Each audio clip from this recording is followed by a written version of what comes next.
The girls. Mother arrives at school in her cleaning uniform, and when everyone laughs at her, her crying daughters ask the young billionaire, "Can you stand up for our mom?" What happens next is surprising. The clock struck 3:30 when Megan arrived at the gates of Willowbrook Academy. She was 15 minutes late, something that rarely happened. The bus she took every day had broken down halfway, forcing her to run 3 blocks under a grey autumn sky that threatened rain. Her light blue uniform with the Clean First cleaning company logo was still damp with sweat on her back. The smell of cleaning products permeated the fabric. She hadn't had time to stop by home to change as she usually did. Today, the twins would have to see their mother exactly as she was for most of the day, a cleaner. The private school's courtyard was full. Well-dressed parents in expensive coats waited for their children, chatting in small groups, sipping coffee from disposable cups and checking their phones. Megan took a deep breath before entering, adjusting her brown hair tied in a simple bun and trying to wipe a bleach stain from her sleeve. The twins studied there thanks to a scholarship Megan had secured after months of persistence and 3 interviews. Sophie and Chloe were too smart for the public school in the neighborhood where they lived, she told herself every morning as she took them. The sacrifice was worth it, even if it meant cleaning the homes of some of her daughters, classmates, parents. As she walked through the gate, the usual buzz of conversation quieted for a moment. Then it grew louder. "I look at her clothes," whispered a girl with a pink bow in her hair to her friend. An older boy pointed discreetly. "My mum says she cleans the Peterson family's house." "Must be someone's maid," a father commented, far too loudly. Megan kept her chin up, as she had since she was 17 when she found out she was pregnant and decided to raise her daughters alone. She searched for the girls with her eyes. She found them near the swing set. Sophie and Chloe, identical with their blonde hair and large brown eyes like their mothers, wore the impeccable Willowbrook uniforms, plaid skirts and starched white blouses that Megan ironed every night. They were surrounded by a group of children. "Your mum cleans my mum's house on Tuesdays," said a boy with spiky hair. "She broke a vase last week." "She did not break anything," defended Sophie, the more outspoken of the two. "My mom said you live in a small, ugly place," a girl with pigtails commented. Chloe, always quieter, held her sister's hand. Her eyes were already shining with unshed tears. Megan quickened her pace, but something made her stop. Her daughter's expressions. She had never seen that before. It wasn't just sadness or anger. It was shame. The girls, who at home proudly said their mother made everything sparkle like magic, now slumped their shoulders, looking down at their own shoes. Across the street, leaning against a gleaming black car, a man observed the scene. Liam Carter, 33, had just left a meeting in the office building opposite the school. His tailored dark suit and the discreet but very expensive watch on his wrist contrasted with the calculated simplicity of his gestures. Anyone who didn't know him would never guess he owned one of the largest tech companies in the country. Liam didn't intend to get involved. He was just waiting for his driver to return with a coffee while idly watching the school commotion. But something about that scene broke through his usual barrier. The woman in the cleaning uniform, the identical girls, the cruel laughter.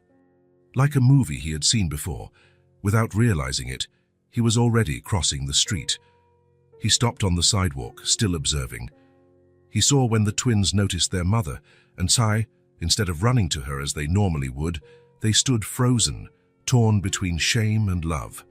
"Look, the cleaner came to pick up the poor little twins," an older boy shouted, provoking laughter. That was when Chloe looked up and saw Liam standing there. Something in his eyes, a mixture of understanding and quiet strength, made her make a decision. She pulled her sister by the hand, and the two of them ran not to their mother, but to the well-dressed stranger. "Please," Chloe begged, her voice thick with tears streaming down her freckled face. "Can you stand up for our mommy?" Sophie, next to her sister, clenched her small fists. They're being mean to her just because she cleans for a living. Liam looked at the girls, then at Megan, who was watching the scene in confusion, frozen in the middle of the courtyard. Her face showed a mixture of confusion, shame, and a wounded pride he knew all too well. Without a word to the twins, Liam walked to the center of the courtyard. His presence, his straight posture, direct gaze, and the natural confidence of someone used to commanding rooms full of executives caused the conversations to quiet down. "This woman," he said, his voice clear and strong enough for everyone to hear but without shouting, "works with dignity. She cleans what you mess up, organizes what you clutter, and does it to give her daughters a quality education." He looked directly at the adults who had been whispering before. "What should be embarrassing isn't her uniform. It's your attitudes. You are the ones who should be ashamed. Your prejudice is the only dirty thing here." A complete silence fell over the courtyard. A few mothers exchanged uncomfortable glances. One father cleared his throat and looked at the ground. The children, sensing the change in the air, stopped laughing. Megan remained motionless, feeling her heart beat so fast she was sure everyone could hear it. Who was this man? Why was he defending her? And why had her daughters run to him, a stranger, instead of to her? The twins returned to their mother's side, each holding one of her hands. Suddenly they looked proud again. "He's nice, Mum," whispered Sophie. "He made everyone be quiet," added Chloe. Megan couldn't take her eyes off Liam, who was now walking back across the street as if nothing had happened. Before getting into the car that had just pulled up, he looked back once. His eyes met Megan's for a brief moment, a moment too short for a conversation, yet too long to be accidental. Then he got into the car and drove away, leaving behind a silent courtyard, 2 admiring girls, and a woman with 1,000 questions in her head. And, perhaps, the feeling that something important had just begun. The driver adjusted the rearview mirror and asked, "To the office, Mr. Carter." Liam didn't answer immediately. Sitting on the leather seat of the car, he looked out the window as the school receded behind them. The image of that woman in the light blue uniform, the teary-eyed girls, and the whispering adults was still vivid in his mind. "Mr. Carter." "No," he said finally. "Cancel my afternoon appointments. I want to go home." The driver nodded and changed direction. He knew his boss well enough to know when not to ask questions. Liam loosened his tie and closed his eyes. The silence of the luxury car was quickly filled with voices from the past, as clear as if they had just been spoken. "Look at Liam's mum. She cleans my aunt's house." "Why do you always wear those ugly clothes, Mrs. Carter?" "My dad said you live where the poor people live." Liam opened his eyes, but the memories kept coming, now accompanied by images. Rebecca Carter, his mother, in the same kind of uniform, arriving late to a parent-teacher meeting because of an extra job. The school principal looking her up and down, the other mothers subtly moving away when she approached. The car stopped at a red light. On the sidewalk, a young woman in a cleaning uniform waited for the bus, anxiously looking at her watch. Liam watched her, and for a moment, he saw his mother there, more than 20 years ago. Rebecca had been abandoned by her husband when Liam was only 3. One day, Thomas Carter simply didn't come home. He left behind a 25-year-old wife with no college degree, a young son, and a pile of debts they discovered later. "Your father had to go away," was all Rebecca explained to her son for years. It was only much later that Liam discovered the truth. Thomas had run off with his secretary and all the money from their small family business. The light turned green, and the car continued down the tree-lined avenue leading to the exclusive neighborhood where Liam lived. He remembered how his mother fought to keep them afloat, first as a supermarket cashier during the day and a waitress at night. Then, when she realized cleaning paid better, she started working for a housekeeping service. "Some clients pay extra if you do a good job," she would say, proudly showing him the tips. "And the best part, I can make my own hours to be with you after school." Rebecca never complained. She would get up at 5 in the morning, prepare breakfast and lunch for her son, drop him off at school, and then go on to clean houses and offices until the end of the day. Liam remembered seeing her fall asleep on the sofa while trying to help him with his homework, her hands red and rough from the constant use of cleaning products. The car entered the private gated community and stopped in front of Liam's modern mansion, glass, concrete, and wood combined in sleek straight lines, surrounded by an impeccable garden. Everything was clean, organized, and empty. "Should I come back later, sir?" the driver asked. "That won't be necessary. Take the rest of the day off."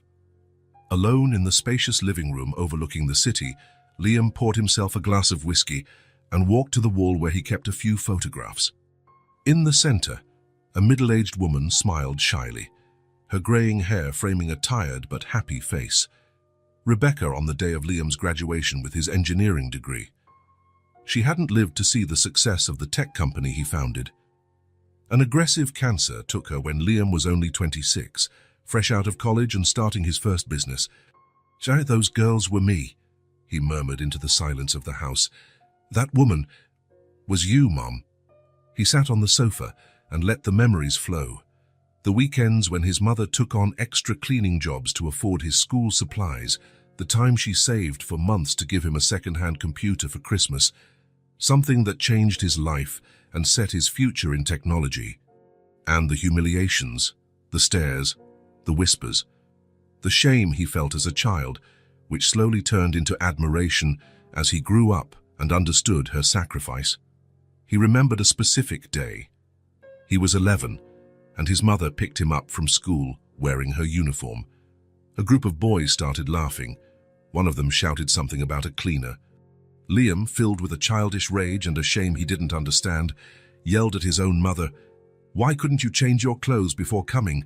Everyone is laughing at us." The look in Rebecca's eyes at that moment, a mix of pain, understanding, and unconditional love. She didn't yell back. She just held her son's hand and said, "One day you'll understand, my love. What matters isn't what people wear, but who they are on the inside." Liam's phone rang, pulling him back to the present. It was his assistant, asking about the cancelled meetings. He hung up without answering. He closed his eyes again and saw the face of that woman in the schoolyard. Megan, that was the name one of the girls had called. And the twins, so small and already facing the same prejudice he had known. For the first time in years, Liam felt something break through the carefully constructed barrier around his emotions. That scene in the courtyard had touched an old wound that had never fully healed. "What would you do, Mom?" he asked the photograph. "What would you say if you were here?" He knew the answer. Rebecca always said that life puts people in our path for a reason, and that ignoring someone in need when you can help is to miss the chance to honor the help you once received. Liam picked up his phone and called his private investigator. He needed to know more about that family. The impact of that scene was much deeper than he could have imagined. The next morning, Liam woke up early, even before his alarm went off. He had slept poorly, thinking about the family he had met by chance. Around 5 in the morning, the email from the private investigator arrived with a preliminary report. Megan Thompson, 29, single mother of identical twin girls born when she was 24.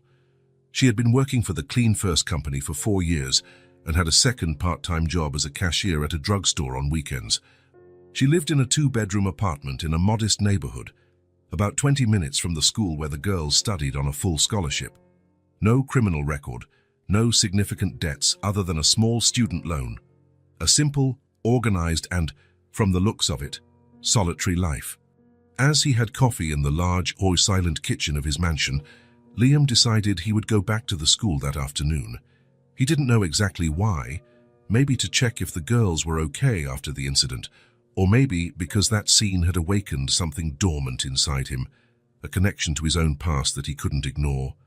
Instead of his usual suit, he chose more casual clothes, dark jeans, a light blue shirt, and a lightweight blazer. He wanted to seem less intimidating.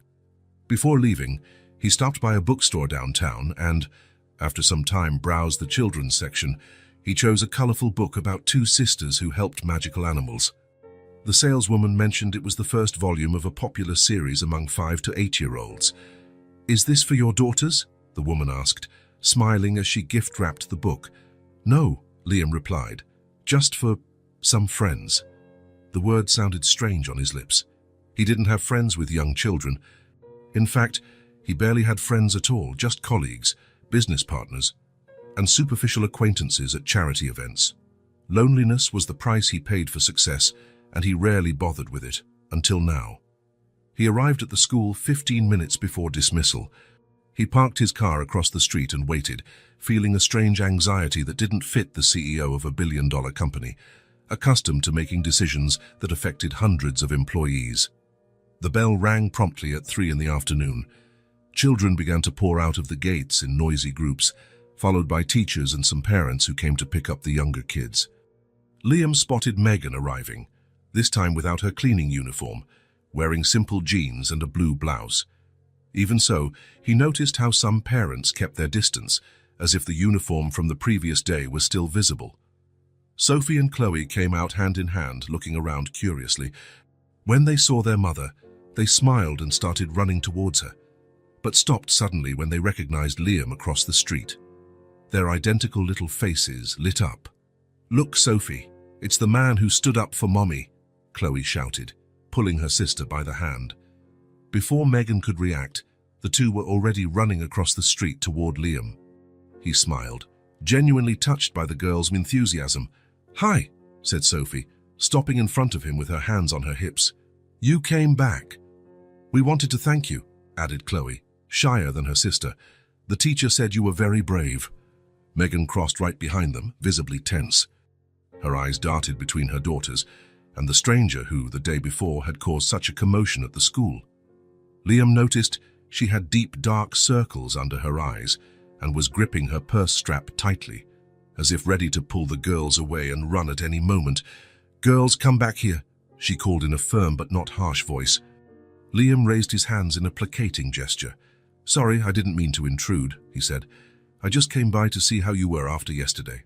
"We're fine," Megan replied, placing her hands on her daughter's shoulders. "And I appreciate what you did, but you didn't need to come back."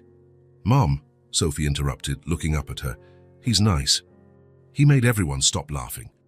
And nobody bothered us today," added Chloe. Liam noticed Megan's discomfort. It was the same his mother used to show when someone tried to help her, a mix of gratitude and wounded pride. He also recognized the exhaustion behind her defensive posture. He knew how hard it was to raise children alone, work all day, and still maintain one's dignity. "Actually," he said, breaking the awkward silence, "I brought something for the girls, if you'll allow it, of course." He took the carefully wrapped book from the bag and offered it. The twins looked at their mother, silently asking for permission with hopeful eyes. Megan hesitated for a moment, then took the package and carefully removed the wrapping paper. "The Adventures of the Taylor Sisters," she read aloud, examining the colorful cover that showed two girls who looked a lot like Sophie and Chloe. "It's about twins." "The salesperson said it's a popular series," Liam explained. "I thought it might be interesting. If you don't like it, you can exchange it for another one." "Look, Chloe," exclaimed Sophie, taking the book from her mother's hands after she nodded. "They have a magic rabbit and a talking cat," Chloe pointed out, looking over her sister's shoulder. While the girls excitedly flipped through the gift, Liam and Megan watched each other in silence. He noticed her eyes, deep brown, tired, suspicious, but with an intelligence that surprised him. She studied him as if trying to decipher his true intentions. "I'm Liam Carter." He finally introduced himself, extending his hand. "Megan Thompson," she replied, accepting the handshake with a firm grip, stronger than he expected. "I'm sorry if I caused any embarrassment yesterday," he continued. "I couldn't help but intervene. The scene reminded me of something from my past." She studied him for a moment, tilting her head slightly. "I don't understand why someone like you would care. Someone like me. You know, successful, rich. Your watch probably costs more than my rent for 6 months." Liam glanced at the watch on his wrist, a gift he had given himself when his company reached its first billion-dollar valuation. Megan was right. "Looks can be deceiving, Ms. Thompson. I wasn't always someone like me, eh?" Something in the way he said it made Megan look at him more closely. The twins, still entertained by the book, sat on a nearby bench. "Mommy likes to read too," said Sophie suddenly, without looking up from the page. "She reads to us every night before bed. Even when she's really tired," added Chloe. "Even when she gets home late from work." Liam smiled. "That shows she's a great mom." The comment made Megan blush slightly. She consulted her worn wristwatch and frowned. "We have to go," she said. "I have another job in an hour." The girls reluctantly handed the book back to Liam, but he shook his head.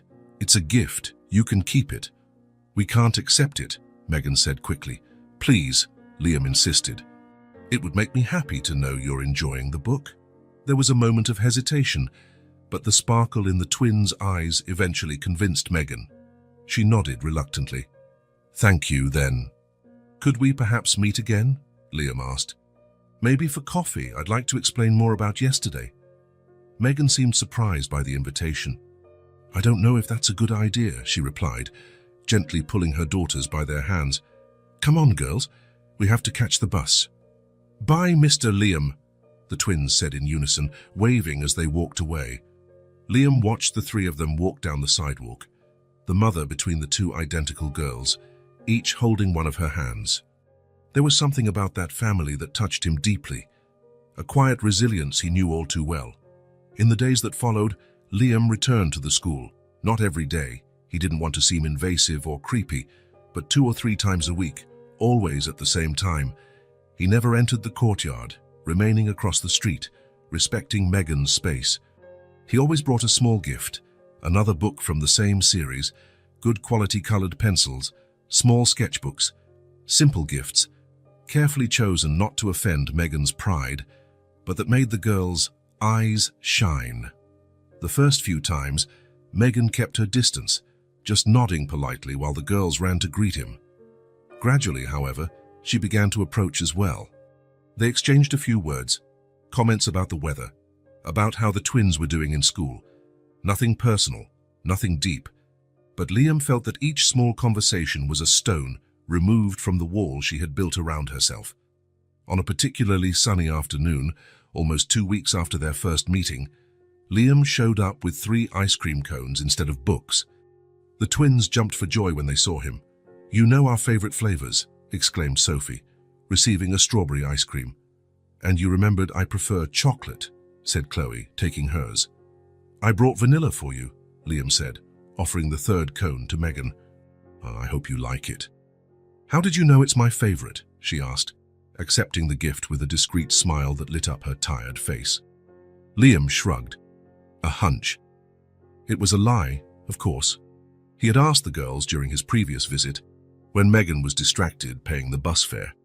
But something about the way she smiled as she accepted the ice cream made the little lie worthwhile.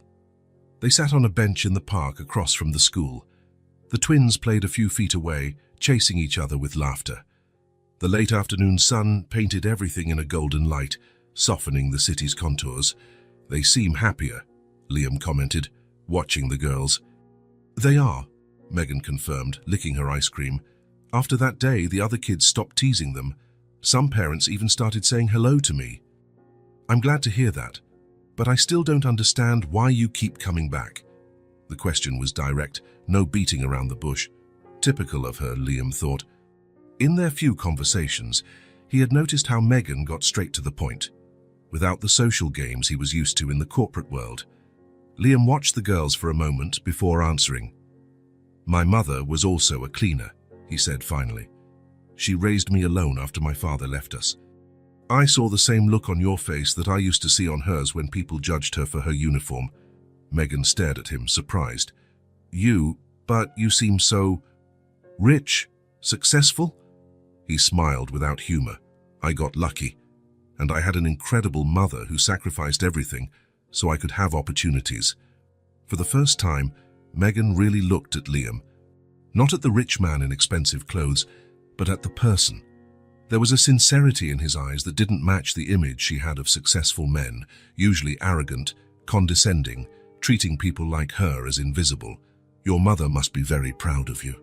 "She passed away a few years ago," he replied, his voice slightly lower. "Cancer. She didn't live to see my company's success. I'm so sorry." A comfortable silence settled between them. It was no longer the tension of their first meetings, but something different. A mutual understanding, a silent bridge built on shared experiences. In the following weeks, Liam's visits became part of the routine. Sometimes he would show up with a new book. Other times, he would just chat with the girls about their day at school, listening patiently as they told him, often at the same time and interrupting each other, about the lesson they learned or the drawing they made. He listened with genuine interest, asked questions, and laughed at their childish jokes that rarely made sense. Sophie, the more extroverted one, usually dominated the conversations. while Chloe, more observant, stayed slightly behind, but her eyes never left Liam's face, as if studying his every reaction. In just a few days, the twins were running to hug him as soon as they saw him, without any hesitation or shyness. Megan watched this growing closeness with mixed feelings. On one hand, she was still suspicious. Years of hardship had built a protective wall around her. On the other, she couldn't deny the joy her daughters felt in Liam's presence, nor how sincere he seemed in his gestures. No man had ever shown such genuine interest in her daughters before, not even their biological father. On a Friday, almost a month after their first meeting, Liam brought a small puzzle for each girl. They weren't expensive or extravagant toys. He had learned that Megan refused gifts she considered too costly, but well-made wooden puzzles with large, colorful pieces, perfect for small hands. They sat on the park benches to assemble them together, with Megan helping Chloe and Liam assisting Sophie. "You have a way with children," Megan commented, watching his patience as he explained where each piece fit. "I like their honesty," Liam replied. "Kids don't fake interest or admiration. If they don't like something, you know right away." "Sophie and Chloe certainly like you," Megan said, not realizing how the words sounded until they were out of her mouth. Liam smiled, a genuine smile that transformed his usually serious face. "The feeling is mutual. They're incredible girls, smart, polite, creative.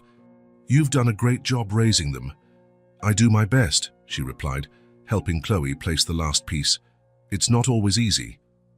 "I can imagine." By the time they finished the puzzles, it was late afternoon. The sun was beginning to set, coloring the sky with orange hues that reflected off the glass buildings of the city center. "We need to go," Megan said, putting the pieces back in the boxes.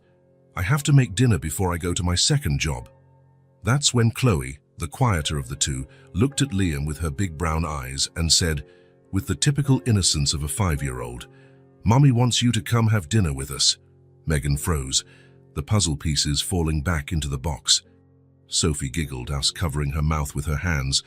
"Chloe," Megan exclaimed, blushing intensely. "I never said that." "But you told Aunt Julie you wanted to invite him," Chloe insisted. "I heard you when you were in the kitchen." "And you said he's handsome," Sophie added, making things worse. "And that he has kind eyes." Megan's face turned even redder. Liam tried to hide a smile but failed. "You don't have to be embarrassed," he said. "I'd be delighted to have dinner with you if the invitation is real."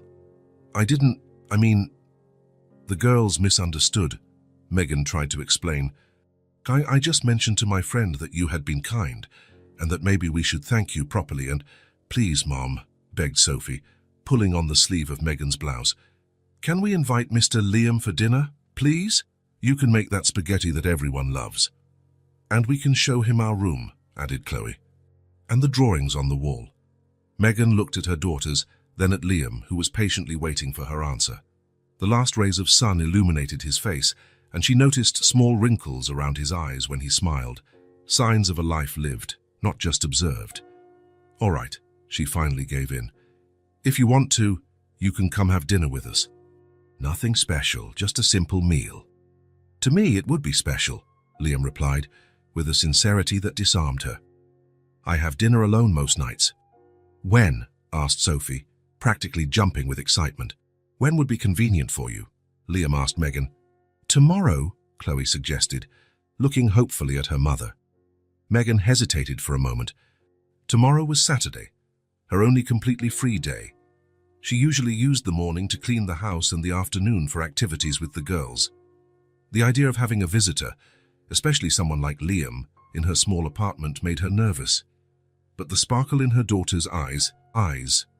"So tomorrow," she agreed, still not believing she was actually inviting this man into her modest home. "At 7. 7 is perfect," Liam confirmed. "Can I bring anything? Dessert, perhaps?" "Ice cream!" the twins shouted in unison. Liam laughed. "Ice cream it is." As they walked to the bus stop, the girls skipped ahead, excited about the next day's dinner, already discussing which toys they would show Liam first. "See you tomorrow," he said goodbye, waving from his car. "See you tomorrow," Megan replied, feeling a strange mix of anxiety and anticipation. On the back seat of the bus, As the girls chatted excitedly about which pajamas they would wear for dinner with Mr. Liam, Megan looked out the window at the darkening city. Something was changing in her life, something she hadn't planned or sought, something that scared her and, at the same time, brought a nearly forgotten sense of hope. She looked at her daughters, radiant with happiness at the prospect of the next day's dinner, and felt a lump in her throat. It had been a long time since she had seen them so excited. It had been a long time since she herself had felt that slight flutter in her chest, that good kind of nervousness that came with the expectation of something positive. Maybe, she thought, as the bus made its way through the busy city streets, maybe this silent bridge that was forming would lead somewhere good, or maybe not. But, for the first time in years, Megan was willing to find out. The next evening, Liam parked his car in front of Megan's apartment building. It was an old 3-story building, with a simple facade and a small green area at the entrance where a few children were playing. Nothing like the luxury gated community where he lived, but there was something welcoming in the place's simplicity. Carrying a bag with 3 tubs of ice cream, strawberry for Sophie, chocolate for Chloe and vanilla for Megan, and a small bouquet of wildflowers, Liam felt a nervousness he hadn't experienced in years. He checked his watch, 7 o'clock sharp. He took a deep breath and rang the bell for apartment 204. The door opened almost immediately, revealing the twins with identical smiles and damp hair, fresh from their bath. "Mr. Liam," they exclaimed in unison, pulling him by the hand. "You brought ice cream." "As promised," he confirmed, letting himself be guided inside. The apartment was small but tidy and cozy. The living room and kitchen formed a single space, separated by a counter. There was a 2-seater sofa covered with a colorful blanket, a coffee table with some children's books, and a bookshelf with photos of the girls at different ages. The walls, painted a soft yellow, were decorated with framed children's drawings. Megan appeared from the kitchen, drying her hands on a dish towel. She wore jeans and a simple light blue blouse, her hair down and falling over her shoulders, a different look than Liam was used to seeing. "Welcome," she said with a shy smile. "I hope you like spaghetti.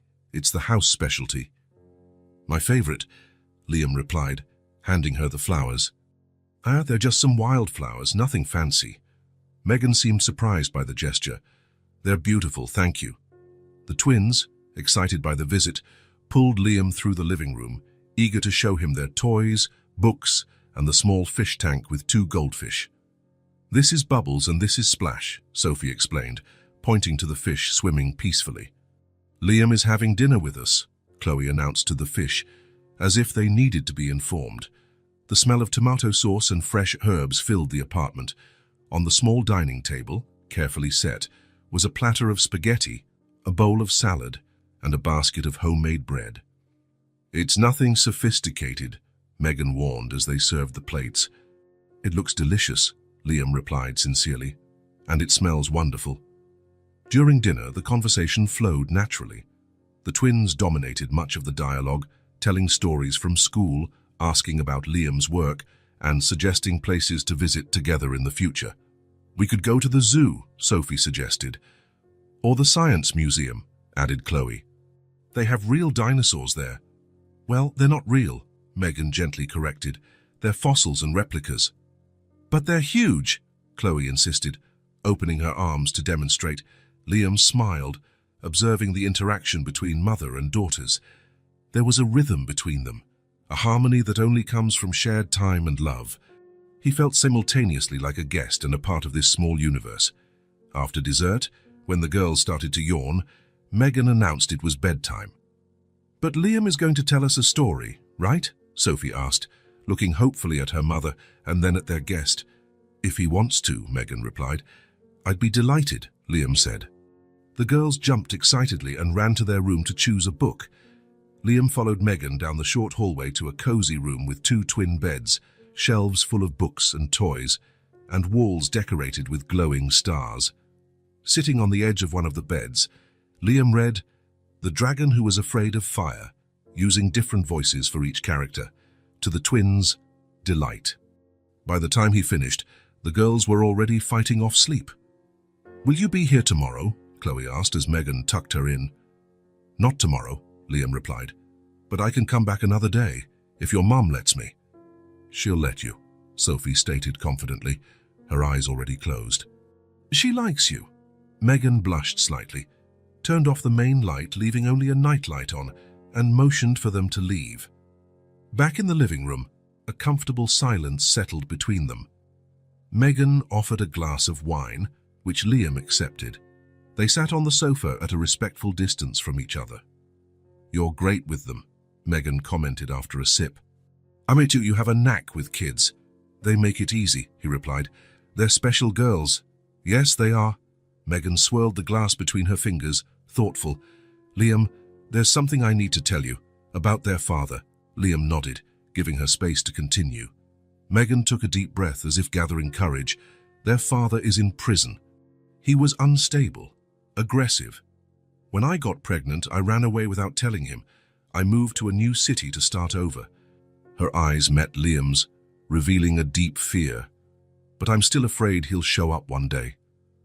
Liam listened in silence, his face serious but without judgment. When Megan finished, he placed his glass on the coffee table and turned to face her. You did what you had to do, he said with gentle firmness. That's courage. Some would call it cowardice, she replied, her voice almost a whisper, running away instead of facing it. No, Liam shook his head. Courage isn't the absence of fear. It's acting in spite of it. You protected your daughters, rebuilt your life from scratch. That takes more strength than most people have.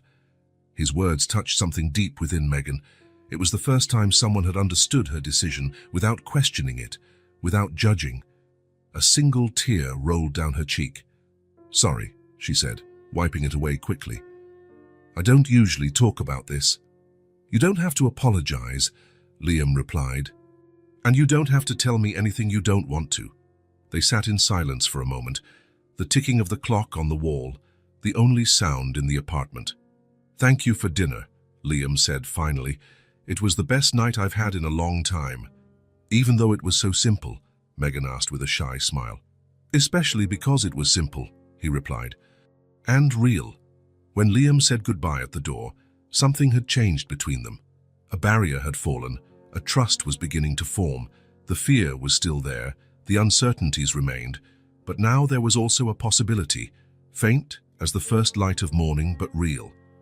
And sometimes, a possibility is all you need to start believing again. In the weeks that followed, Liam began to show up more often. At first, they were occasional visits, always with some excuse, a new book for the girls, a tool to fix the dripping faucet, a movie he thought everyone would enjoy. But soon, the excuses became unnecessary. His presence, once a special event, became a natural part of their routine. On Wednesdays, after work, Liam would show up with ingredients for dinner. They would cook together, with the twins helping in their own clumsy way, spreading more flour than mixing, but laughing the whole time. On Saturdays, they often spent the entire day together, at the park when the weather was nice, or at home with board games and stories when it rained. On a rainy afternoon, while Megan was finishing some reports for work, Liam helped the girls build a fort using sheets, chairs, and clothespins. The small apartment was transformed into an enchanted castle, with Sophie and Chloe as warrior princesses and Liam as the guardian dragon. Watch out, dragon. We're going to defeat you, Sophie shouted, brandishing a paper towel tube as a sword. Roar, roared Liam, crawling behind the sofa. No one can defeat the mighty Liam, the terrible dragon. Megan, watching from the kitchen table, couldn't help but smile. The man who ran a billion-dollar company was on all fours on her apartment floor, roaring and letting himself be defeated by two 5-year-old girls armed with paper tubes. Come help us, Mummy, Chloe called. We need backup. I'm almost done, Megan replied. Save some dragon for me. This was how it was now. Shared moments, games, daily tasks divided without anyone needing to ask. Liam knew where the dishes were, knew the girls' bath routine, noticed when Megan was too tired, and naturally took over making dinner or story time. For the twins, Liam's presence quickly became something they looked forward to with excitement. They would ask for him when he wasn't there, save drawings to show him when he arrived, and ask for him to be the one to tell the bedtime story. Megan watched this transformation with conflicting feelings. On one hand, There was fear. Fear of depending, of trusting, of opening up again. On the other, a quiet happiness grew inside her as she saw her daughters so happy, as she felt the atmosphere of her small apartment become lighter, more joyful. She was changing too. Her smile, once rare and restrained, now appeared more frequently. The constant tension in her shoulders, the ever-watchful gaze, signs of someone who had spent years on high alert, were beginning to soften. She allowed herself small moments of relaxation, of vulnerability, of hope. One Wednesday, Megan's phone rang as she was rushing to finish cleaning an office downtown. "Ms. Thompson, this is Principal Ramirez. Sophie has a fever. We need you to come pick her up." Panic seized Megan. She was 40 minutes from the school, without a car, with 2 houses to clean before her shift ended. After hanging up, she hesitated for only a second before calling Liam. He answered on the second ring. "I'm leaving now," he said as soon as Megan explained the situation. "I'll call the school to let them know I'm on my way to get her." When Megan arrived home hours later, exhausted and worried, she found a scene she would have never imagined months before. Sophie sleeping peacefully in her room after taking her fever medicine, Chloe doing her homework at the kitchen table, and Liam with his sleeves rolled up, preparing a homemade soup. "How is she?" Megan asked, leaving her purse on the hook by the door. "Better," he replied. "The doctor said it's just a cold. Nothing serious." "Doctor, I thought it was best to check. Her fever was high."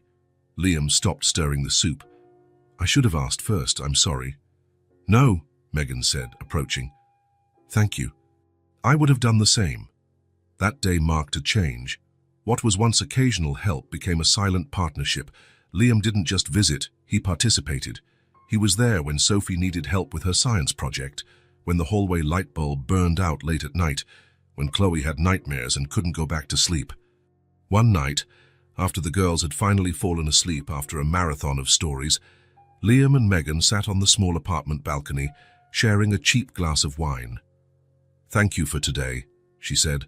"I don't know how I would have done it all alone." "You don't have to thank me," he replied. "I like being here, helping." "The girls adore you," Megan commented, watching the stars begin to appear in the night sky. "The feeling is mutual," Liam replied with a smile. "They're incredible kids, smart, funny, brave, like their mother." Megan felt her face warm at the compliment but didn't look away. "Do you know what Sophie asked me yesterday?" she continued. "She asked if you were going to live with us someday." Liam almost choked on his wine. "And what did you say?" "That adult life is complicated," Megan shrugged. It was the best answer I could come up with at the moment. A comfortable silence settled between them. Down on the street, people hurried home, cars honked, the city continued its rhythm. But there, on that small balcony, time felt different, slower, kinder. The weeks turned into months. Megan's apartment gained small signs of Liam's constant presence. A toothbrush in the bathroom, a few books on the shelf, a jacket hanging behind the door, for emergencies. On a sunny Sunday, after a simple lunch, the girls convinced Liam to help them assemble a new 500-piece puzzle, an ambitious task for 5-year-olds, but one that seemed less intimidating with him around. They spread the pieces on the living room floor, organizing them by color while Megan washed the dishes in the kitchen. "I think this one is part of the sky," said Sophie, holding up a blue piece.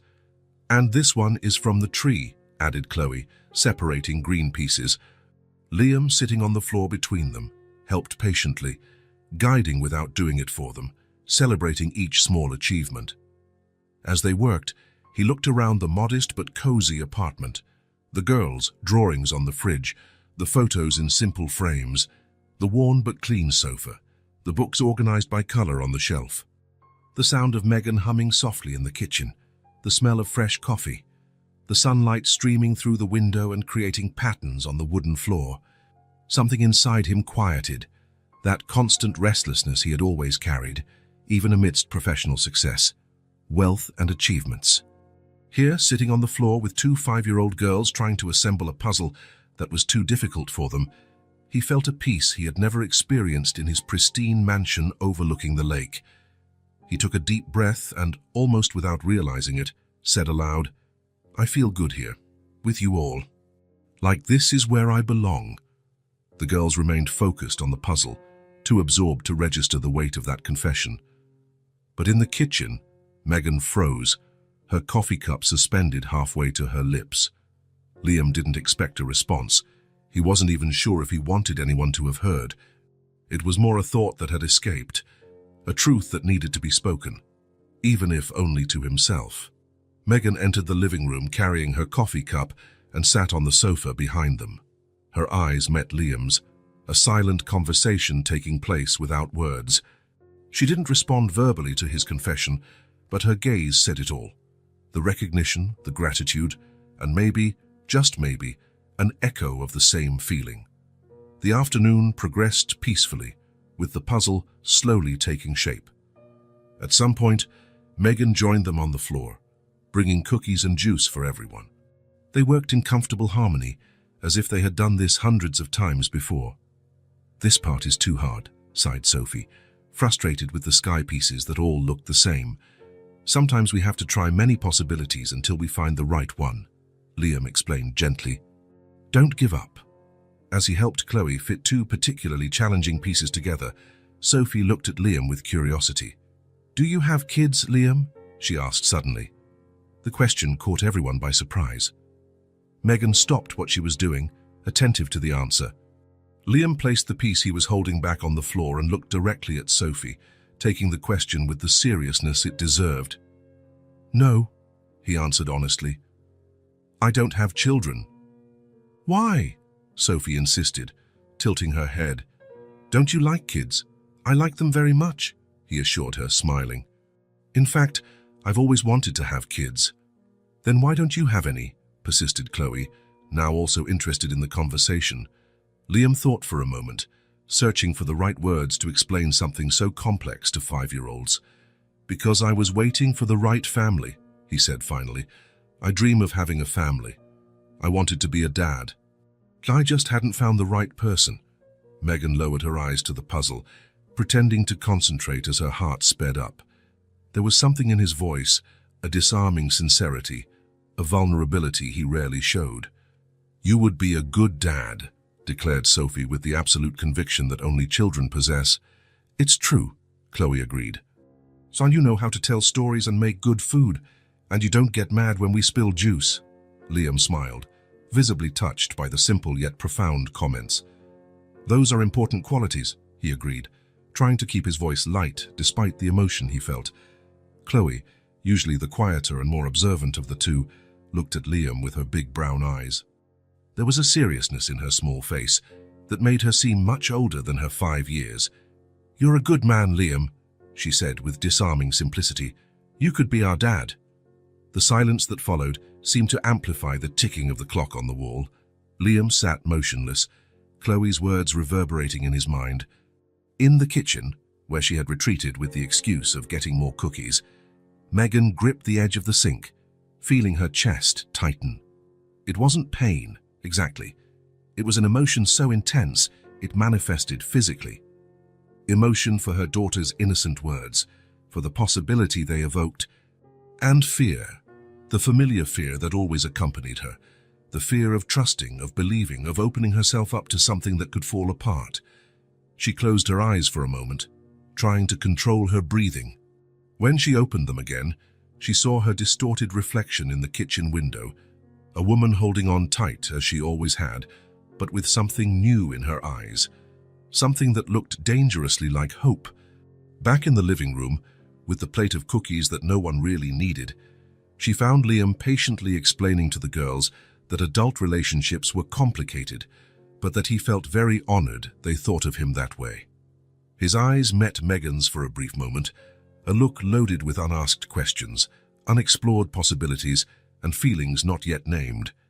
And on that ordinary Sunday, as the sun began to set and the puzzle pieces slowly found their places, something was changing. Something was beginning to belong. Spring arrived, bringing longer days and milder nights. Megan's small apartment now had its windows open for most of the day, letting in the fresh breeze and the distant sounds of the city. With the change of season, something also blossomed between Liam and Megan, Small gestures of intimacy that would have once been unthinkable now happened naturally, without planning or hesitation. When Liam passed by Megan in the tight kitchen, his hand would rest lightly on her back for an instant. When she handed him a cup of coffee, their fingers would touch and linger for a second longer than necessary. When they watched television with the girls, they sat closer and closer on the small sofa until their shoulders touched, their legs brushed against each other. These were brief moments, almost imperceptible to any outside observer, but for them, each touch carried the weight of a story being slowly rewritten. The silences also changed. Before, there were moments of comfortable silence between them. Now, there were moments of significant silence. The difference was subtle, but profound. When their gazes met over the girls' heads during dinner, they held for an extra instant, communicating without words what they were not yet ready to say. On a particularly pleasant Friday night, after the twins had finally fallen asleep after a marathon of stories and games, Liam and Megan escaped to the small apartment balcony. The space was minimal, just large enough for 2 plastic chairs and an improvised table, but it had become their refuge, the place where they could share small moments of peace after the apartment finally fell silent. Megan brought 2 glasses of cheap wine, something that had become a Friday ritual. They sat side by side, watching the city lights and the sky which, even with the light pollution, revealed a few stubborn stars. "The girls were impossible today," Megan commented, taking a sip of wine. "I think their teacher gave them chocolate at school." "Sophie really does have endless energy," Liam agreed, smiling. "But I managed to tire Chloe out with that treasure hunt game." "You're good at that," Megan said. At knowing exactly what each one needs, Liam shrugged, but his smile revealed how much the compliment meant to him. "It's easy when you love someone." The words came out naturally, without planning. They hung in the night air between them, charged with meaning. Megan didn't reply, but her hand found his on the arm of the chair. They intertwined their fingers, looking forward at the city lights, not at the gesture they shared. They stayed like that for a long time, hands joined, gazes distant, hearts growing ever closer. There was no need for words. The gentle spring breeze, the distant murmur of traffic, their quiet breathing, that was the soundtrack of that moment. Nothing was said, but everything was understood. When the night air grew colder, they went back inside. The twins had fallen asleep on the sofa while watching an animated movie. Sophie with her mouth slightly open, one arm dangling off the sofa, and Chloe curled up as she always did, hugging the stuffed rabbit Liam had given her weeks ago. "We should get them to bed," Megan whispered, adjusting the blanket over them. "We can leave them here just a little longer," Liam suggested, also in a low voice. "They look so comfortable." They sat in the armchairs on either side of the sofa, looking at the sleeping girls. There was something deeply intimate in that moment, watching the children sleep together, sharing that instant of vulnerability and peace. "They trust you so much," Megan commented. "I have never seen them get attached to anyone like this." "They're special," Liam replied. "All 3 of you." His eyes met Megan's over the sleeping girls, and this time they didn't look away. There was an intensity in that gaze, a certainty that wasn't there before. "Liam, I'm scared," he interrupted softly, the words almost a whisper so as not to wake the children. "Because I already love you." The confession hung between them like something physical, palpable. It wasn't just a declaration, it was a truth that had grown slowly over months, taking shape and substance until it could no longer be contained. Megan felt tears well up, blurring her vision. They weren't tears of sadness nor exactly of happiness. They were tears of recognition, of finally hearing in words something she already knew in her heart. "I don't know when it happened," Liam continued, his voice still low but firm. "It wasn't planned, I wasn't looking for it, but it happened. And now, I can't imagine my life without the 3 of you in it." A tear escaped, rolling down Megan's cheek. She wiped it away quickly, embarrassed by her own emotion. Chloe stirred in her sleep, murmuring something unintelligible before returning to stillness.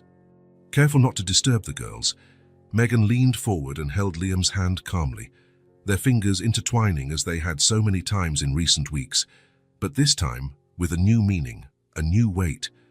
I love you too, she confessed, her voice almost breaking with contained emotion. But I still carry fear. I still protect myself.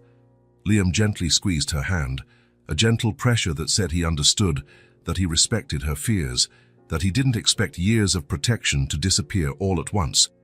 I don't want you to stop protecting yourself, he said. I just want to be inside those protections.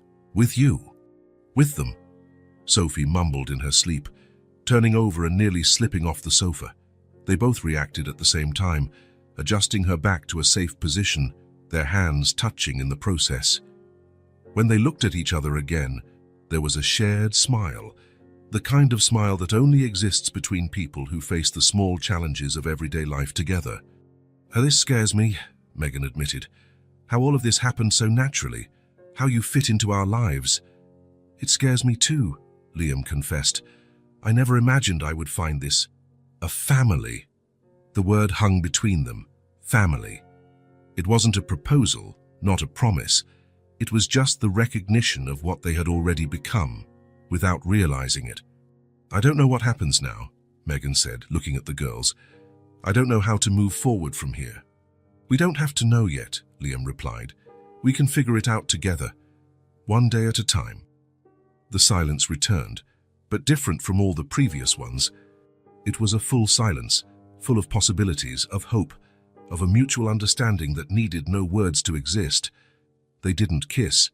There was no grand gesture, no dramatic move, just hands joined over the sofa where the girls slept, gazes that didn't stray, hearts beating in sync. There was no rush.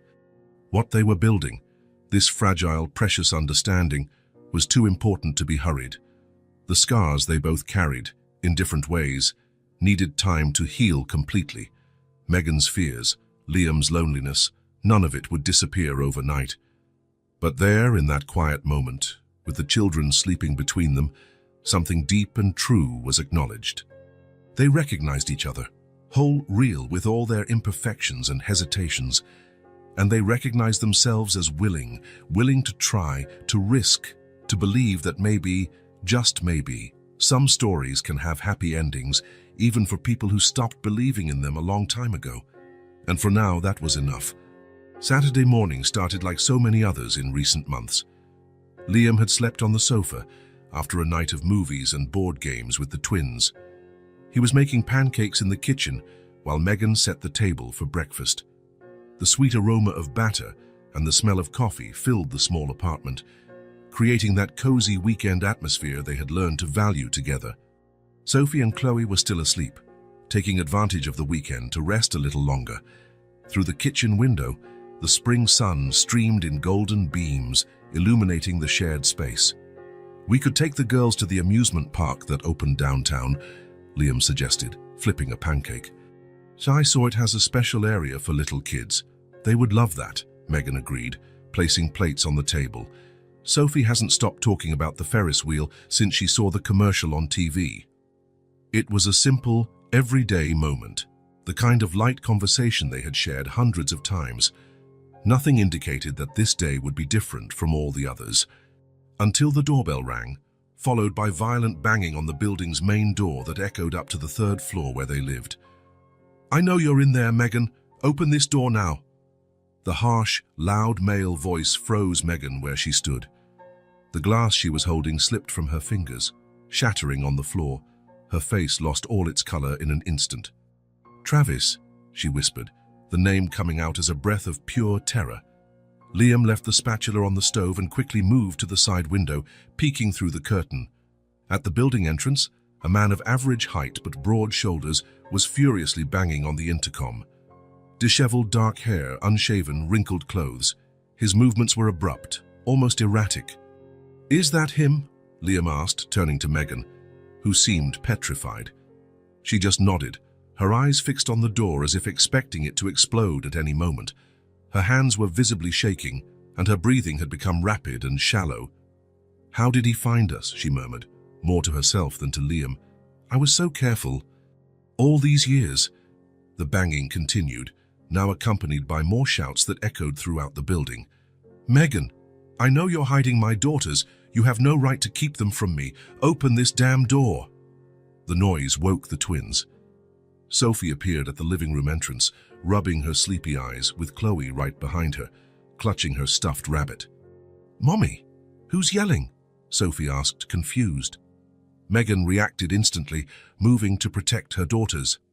"Sophie, Chloe, go back to your room. Stay there until I call you. Understand?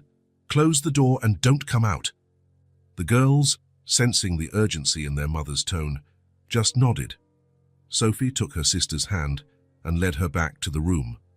"I'm calling the police," Liam said, already with his phone in hand. His fingers dialed 911 as he remained calm, an anchor in the storm. "You're going to regret hiding my daughters from me." Travis's voice now echoed through the building's hallway. Some neighbor must have opened the main door. "I have rights. They're my daughters too." The heavy footsteps coming up the stairs sent a wave of panic through Megan. Her legs trembled so much she had to lean against the wall. "He's going to take them," she whispered, terror evident in her voice. "He always said if I tried to run, that he would find me." Liam finished the call with the police and approached her, holding her shoulders firmly. "Look at me, Megan," he said, with a calmness that contrasted with the chaos. "He's not going to take anyone. I won't let him. The police are on their way." A loud bang on the door made Megan jump. Travis had reached their floor and was now pounding on the apartment door with such force that the hinges seemed about to give way. "I know you're in there. Open this door or I'll break it down." Liam moved decisively to the entrance, unlocking the door. Megan grabbed his arm.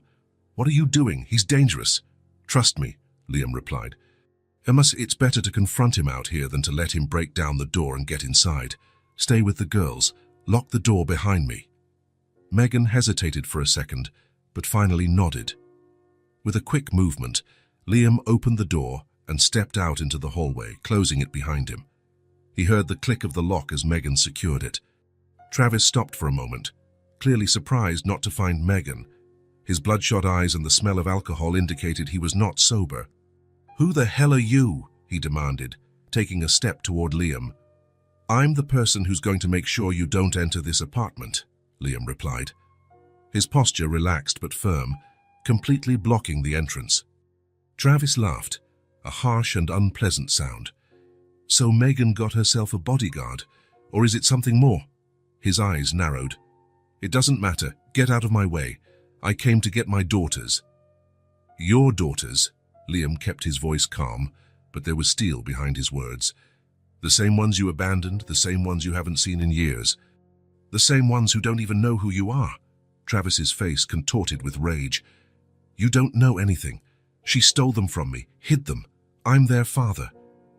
"Being a father is more than donating DNA," Liam replied, unmoving. "It's being present, it's protecting, it's loving unconditionally. What you did was terrorize their mother until she had to run away to keep them safe." Travis lunged forward, fists clenched, his face red with anger. "Get out of my way. This has nothing to do with you." Liam didn't back down an inch, his presence as solid as a wall. "You will not get near them or her. You lost that right." Travis raised his fist, but before he could strike Liam, the sound of footsteps on the stairs announced the arrival of the police. Two uniformed officers appeared in the hallway, quickly assessing the situation. "What's the problem here, gentlemen?" asked the older of the two, his hand resting on his holster. "This man is preventing me from seeing my daughters," Travis accused. "My ex-wife has hidden them from me for years." "He is intoxicated and threatened to break down the door," Liam explained calmly. "The children's mother is terrified. She's the one who called the police." The second officer approached Travis, noticing the obvious signs of drunkenness. "Sir, I'm going to need you to calm down. We can talk about this at the station." "At the station? I'm the victim here." Travis tried to pull away, but the officer had already grabbed his arm. "Sir, you are disturbing the peace and threatening to break into a residence. Please cooperate." As the police led a furious Travis out of the building, his threats echoing down the stairwell, Liam returned to the apartment. He knocked gently on the door. "Megan, it's me." "He's gone." The police took him. The door opened slowly. Megan stood there, pale, her eyes red. Behind her, the twins peeked from the bedroom doorway, scared but curious. "They took him?" she asked, her voice barely audible. "Yes," Liam confirmed. "He won't be back today." She fell into his arms, the tears finally finding release. Her entire body trembled with fear and adrenaline. "He came back," she whispered between sobs, "just like I always feared." Liam hugged her tightly, offering the solidity she needed. "And we handled it. We'll keep handling it." In the days that followed, Liam mobilized all the resources at his disposal. He hired the best family law attorney in the city, a middle-aged man with an impeccable reputation. He met with the police to formally report the threats and the history of abuse that Megan finally had the courage to disclose. He accompanied her to every hearing, every meeting, holding her hand when fear threatened to paralyze her. "I can't do this," she whispered, on the morning of the final hearing, sitting in the kitchen with an untouched cup of coffee. "What if the judge doesn't believe me? What if Travis gets visitation rights?" "He'll take them, Liam." "Look at me," Liam said, holding her cold hands. "We have all the evidence. We have witnesses. We have your testimony. You are strong, Megan, stronger than you think, and you're not alone this time."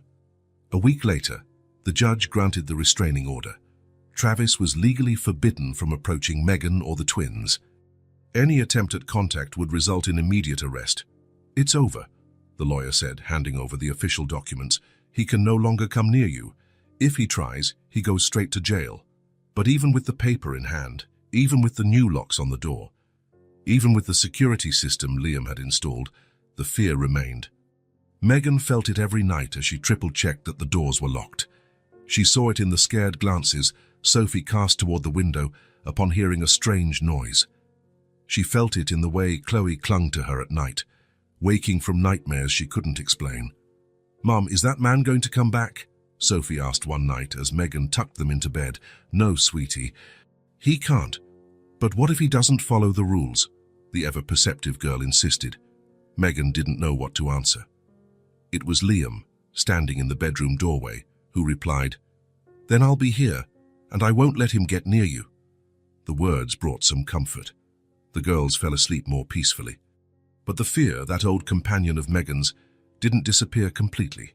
Fear now had a name, a face, a voice, and even kept at bay by the law and Liam's promises.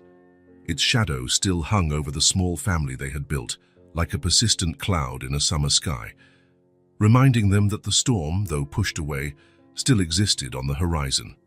The following week, Megan woke up screaming in the middle of the night, startling Liam, who was sleeping in the room next door. "He was here," she murmured, trembling as Liam held her. It felt so real. "It was just a nightmare," he assured her, stroking her hair. "You're safe." "The girls are safe," she nodded, trying to believe him. But they both knew it would take time, a long time, before the ghosts of the past stopped haunting their present. Fear had found a name, and that name would not be easily forgotten. However, for the first time, Megan wasn't facing this fear alone, and that perhaps made all the difference. The days following the incident with Travis were marked by a heavy silence in the small apartment. The girls' laughter, once so frequent, became rare. The lightness that had settled in recent months gave way to a state of constant vigilance. The nights were the worst. Sophie would wake up screaming, convinced she had heard the bad man's voice in the hallway. Chloe, always the quieter one, now barely spoke, clutching the stuffed rabbit Liam had given her as if it were a protective talisman. "Mom, what if he comes back when we're sleeping?" Sophie asked one night, refusing to close her eyes. "He's not coming back, sweetie," Megan replied, stroking her daughter's hair. "The police won't let him." But the words sounded hollow even to her own ears. The restraining order, carefully stored in a kitchen drawer, seemed too fragile to contain the threat Travis represented. After the girls finally fell asleep, usually very late and always together in the same bed, Megan would begin her ritual. She checked the front door lock, then the windows, making sure every latch was in place. She would return to the door, test the handle. She would repeat the whole process 2 or 3 more times before allowing herself to lie down. Sleep, when it came, was light and populated by shadows. She would wake at the slightest noise, the wind in the trees outside, neighbors' footsteps in the hallway, the natural creaks of the old building. The next morning, she would get up more tired than when she went to bed. Liam noticed the change. He rearranged his schedule to be present as much as possible. He spent the nights on the sofa, a comforting presence between them and any danger that might come. He took the girls to school and picked them up. He cooked when Megan was too exhausted. He tried to maintain an appearance of normality, even when the girls' frightened looks and Megan's deep dark circles told a different story. One Wednesday, when he arrived at the apartment after work, he found Megan asleep at the kitchen table. She had fallen asleep on a pile of bills and newspaper classifieds. Next to her, a handwritten list of small towns in the countryside, towns where they could start over, again. It was that night, watching her move mechanically through the kitchen, preparing a dinner she would barely touch, that Liam made his decision. The following Saturday, while the twins were watching a movie in the living room, a rare moment of distraction, he invited Megan to sit on the small balcony. The late afternoon sun bathed the neighborhood in a golden light that contrasted with the shadow in her eyes. "How are you?" he asked, though he already knew the answer. "Fine," she replied automatically. The same, "fine," she had been repeating for days, like a meaningless mantra. "Megan," he said softly, "you checked the door lock 4 times last night. You're not sleeping, you're barely eating." She looked away, fixing her gaze on a distant point on the horizon. "It will pass," she murmured. "It always does." "I saw the lists you were making," Liam continued. "The towns, you're thinking of running away again." It wasn't an accusation, just an observation. Still, Megan flinched slightly. "I can't risk it," she replied, her voice barely audible. "If he found me once, he can find me again. And next time—" She left the sentence unfinished, but the fear in her eyes completed the thought. Liam took a deep breath, gathering the courage for what he needed to say. When he spoke, his voice was firm, yet filled with emotion. "You don't have to worry anymore. I want you to come live with me." Megan turned to face him, her eyes wide with surprise. For a moment, she seemed not to understand his words. "What?" "My house," he continued. "It's large, in a gated community, with 24-hour security. Travis would never be able to get close. The girls would have a yard to play in, spacious rooms, excellent schools nearby." Megan shook her head as if trying to clear her thoughts. "Liam, we can't. It's too much. We don't—" "You won't have to be a cleaner anymore," he went on, his voice soft but determined. "I will secure the girls' future. I already consider them my own daughters." His voice cracked slightly at this point. "I love you all so much." The words hung between them, simple but powerful. Megan felt tears form, burning in her tired eyes. She tried to hold them back, an old habit of someone who always had to be strong, but it was useless. They streamed silently down her exhausted face. Liam moved closer, taking her hands in his. There was so much tenderness in his touch, so much security. "Now it's my turn to take care of you," he said simply. Just 7 words. 7 words that shook Megan's world to its foundations. For how long had she carried everything alone? The weight of responsibility, of fear, of daily survival. For how long had she been both the sword and the shield for her daughters? "I'm scared," she confessed, her voice trembling. "Not of Travis, of depending on someone, of trusting. The last time I trusted—" "I know," Liam replied, gently squeezing her hands. "And I don't expect that fear to disappear overnight. We'll take as much time as necessary. But, Megan, look at yourself. Look at the girls. You're exhausted from running, from being afraid." Inside the apartment, they heard a laugh, Sophie reacting to something in the movie. The sound, so rare in recent days, seemed almost foreign. "I'm not asking for an answer now," Liam continued. "Think about it. Talk to the girls, but know that the offer is sincere. It's not just about safety. It's about building something together." Megan studied him in silence. This man who had entered their lives by chance, defending her when no one else would, who played on the floor with her daughters and knew exactly how each of them liked their hot chocolate, who respected her fears and her boundaries, who looked at her as if she were something precious, even when she was exhausted, without makeup, wearing worn-out clothes. "Why?" she finally asked, the question she had held on to since the first day. Why us? Why do you care so much? Liam's eyes, always so clear and honest, met hers. Because you showed me what a real family is. Because my mornings are better when I wake up knowing I'll see you. Because my huge house was never a home until I imagined the three of you in it. He paused, searching for the right words. Because I love you, Megan. I love the strength you don't even realize you have.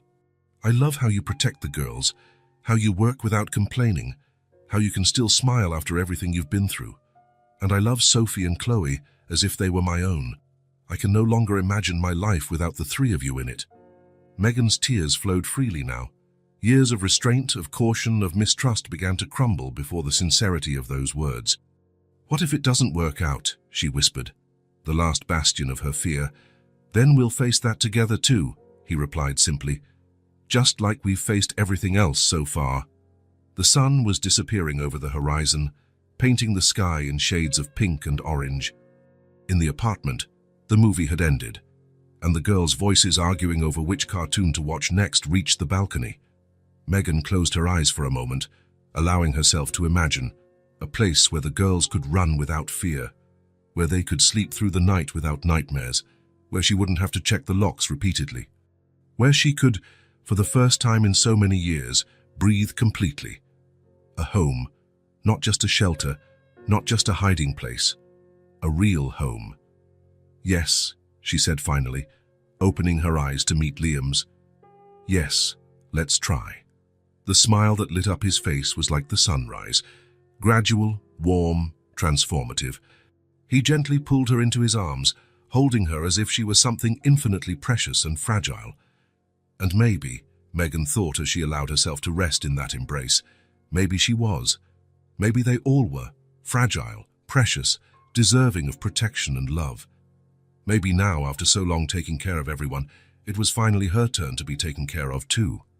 6 months had passed since the move. Autumn painted the garden in golden and reddish hues, while leaves danced in the gentle wind that blew across the wide grounds of the house. The mansion that once seemed cold and impersonal now overflowed with life.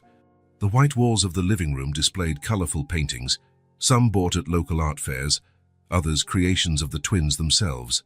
Toys organized in colorful baskets occupied a corner that once held a minimalist sculpture. Photographs in frames of all sizes showed moments captured in recent months. Sophie and Chloe on their first day at the new school, the four of them on a picnic in the park, Megan smiling at the surprise birthday party Liam had organized. The transition hadn't been easy. The first few weeks were marked by insecurities, the girls repeatedly asking if this house was for real or if they would have to run away again. Megan waking up startled in the middle of the night, checking windows and doors out of habit, even knowing about the sophisticated security system. Liam watched it all with infinite patience, never rushing the adjustment process, never making them feel like intruders. This is your home now, he would repeat gently. Make it yours in any way you want. And slowly, they did. Megan chose new colors for the walls, new furniture to replace what was too formal.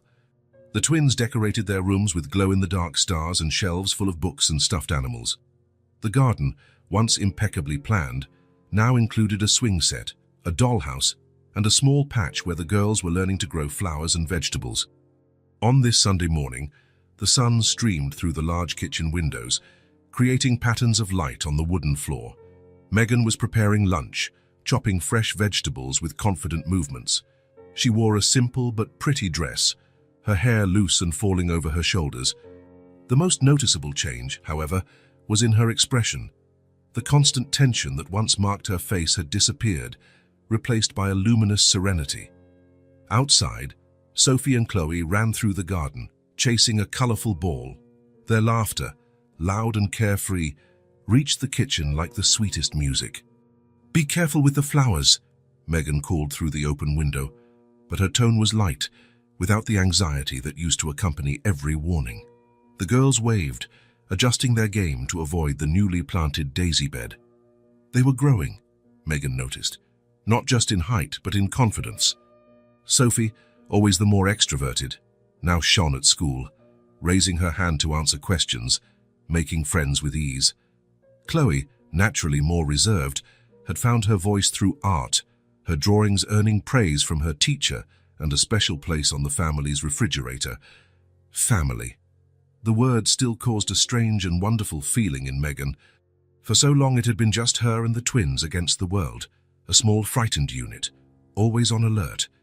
Now they were four, a more solid, more secure structure. Lost in these thoughts, she didn't hear the approaching footsteps. She only felt the strong arms that wrapped around her waist, the soft kiss on the nape of her neck. "Zoik, that smells wonderful," Liam murmured against her hair. Megan smiled, leaning back against him for a moment before turning her attention back to the sauce she was preparing. "It's just spaghetti with tomato sauce," she replied. "Nothing special." "Everything you do is special," he said, stealing an olive from the cutting board. She laughed, lightly swatting his hand. It was still surprising to Megan how they had found this ease together, this domestic rhythm, this everyday intimacy. As if they were made for this, to be together in this sunny kitchen, to raise these girls, to build this life. "How was the meeting?" she asked, referring to the work video call he'd had that morning. "Productive," Liam answered, getting plates to help set the table. "The project in Singapore is moving faster than expected. Will you need to travel?" The question came out naturally, without the panic that would have once accompanied it. "Maybe for a week next month, but you all could come with me. The girls would love to see the botanical gardens there." Megan smiled. This was how it was now, shared plans, decisions made together, a future unfolding before them like an illuminated path. An excited shout from the garden caught both their attention. The twins were running towards the house, holding something in their hands. "Look what we made!" exclaimed Sophie, bursting into the kitchen like a small hurricane of energy, with Chloe right behind her. "Easy, girls," Megan warned gently. "What do you have there?" "A drawing of our family," Chloe answered, proudly holding up a large sheet of paper. Liam knelt to get a better look, receiving the drawing with the seriousness the twins' creations always deserved. 4 stick figures smiled under a bright yellow sun, 2 small ones between 2 larger ones, all holding hands. At the top, in colorful, uneven letters, it was written, "Mommy, Liam, Sophie and Chloe, our family." "It's beautiful," he praised, his voice slightly choked up. "Really, really beautiful." "We're putting it on the fridge," Sophie decided, already running to get the magnets. "Next to the other one we made last week," added Chloe. "Soon we won't have any more space," Megan joked, looking at the refrigerator already covered in drawings, shopping lists, notes and photographs, the everyday artifacts of a shared life. "Then we'll buy a bigger fridge," Liam replied, winking at the girls, who laughed at the idea. With the drawing properly displayed, the twins went back out to the garden, still with energy to burn before lunch. Liam and Megan stood in the kitchen, watching them through the window. For a moment, neither of them spoke, just absorbing the scene. Their daughters playing carefree in the garden, safe, happy, blooming like the plants they cultivated together. "Sometimes I still can't believe it," Megan said softly. "That we got here, that everything worked out." Liam took her hand, their fingers intertwining naturally. "You deserve this," he replied. "You all deserve it. This safety, this happiness." "You too," she said, turning to face him. "You deserve a family that makes that huge house finally feel like a home." He smiled, lightly touching her face. It still surprised him how well she understood him, how she saw not just the successful man the world knew, but the boy who had grown up lonely, the son of a mother who had fought alone, the man who longed for true connection. "Did you know it's been exactly 6 months today?" he asked. "Since you all moved in." "Are you counting?" she teased with a smile. "Every day," he confessed. "Every moment." His eyes, so honest and clear, met hers. There was a seriousness in him now, a depth that made Megan hold her breath. "These have been the best 6 months of my life," Liam continued. "And I want many more, decades more, if you want—" His voice took on a softer, almost reverent tone. "This is forever now." The words hung between them, Not a question, not exactly a request, but an offer, an entire future condensed into a simple phrase. Megan looked out the window once more, at her daughters playing under the autumn sun, at the house that was now truly theirs, at the life they had built together, brick by brick, day by day, at this man who had found them when they needed it most and had never stopped being there. "It always was," she replied, smiling, the last reservations in her heart finally dissolving completely. When Liam pulled her closer, sealing the promise with a kiss, Megan finally felt at home, not just in this structure of walls and roofs, but in this moment, in this love, in this family they had formed against all odds. Outside, the girls' laughter continued. The sun shone, and the future stretched out before them. No longer scary and uncertain, but bright and full of possibilities. The forever that had for so long seemed impossible had finally arrived. And it was more beautiful than any of them could have ever imagined.